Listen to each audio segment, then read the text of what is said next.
Welcome to Quill Sword Blogcast. Trump wins Iowa.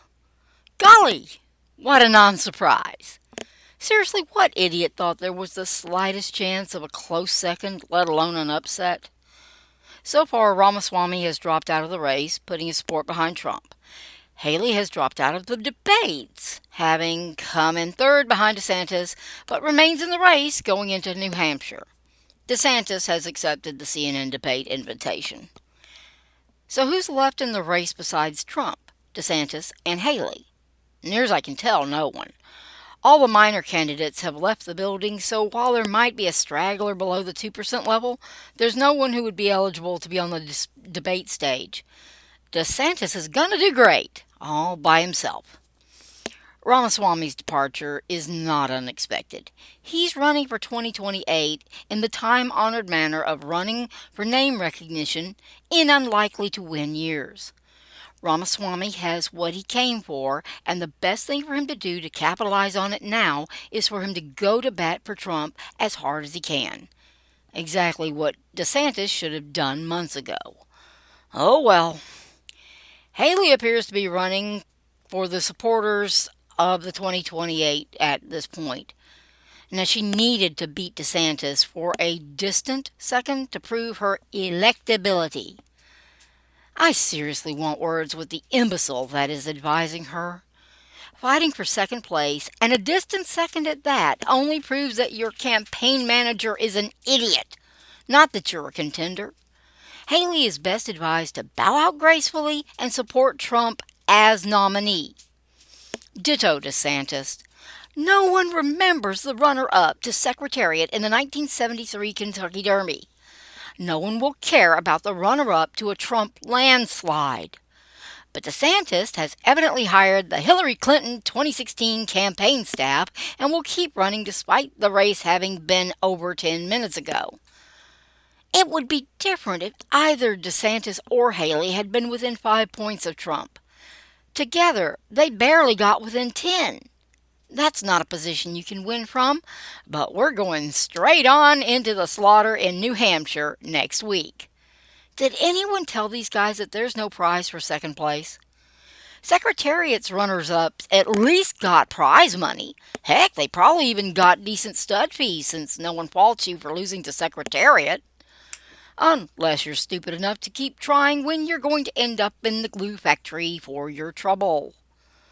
Trump's base is much broader than the media credits it. Even if you only count it as the hardcore base, Trump's appeal to the broader party is palatable. Grassroots Republicans want the kind of get-it-done change that Trump represents, and they're demonstrating that repeatedly. Trying to deny them is a strategy for political suicide. The party elites, never-Trumpers, old-school fiscal conservatives of the Republican Party refuse to acknowledge the wake-up call. This isn't your granddad's Republican Party anymore. You have a blue-collar, not a blue-blood, base now. Get with the program. Tossing DeSantis and Haley to the wolves by encouraging them to run past New Hampshire is just going to make both of them impossible to elect in 2028 because they will have soured both Trump's base and the more socially conservative middle. Knock it off! Lose gracefully. It'll make you a ton harder to deal with when Trump isn't on the ticket in 2028. Oh, no one will be surprised when none of the Republican elitists listen to little old me or anyone else. Least of all me.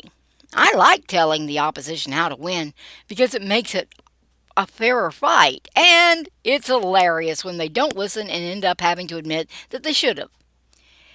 Haley may have the good sense to drop out if she comes in third again in New Hampshire.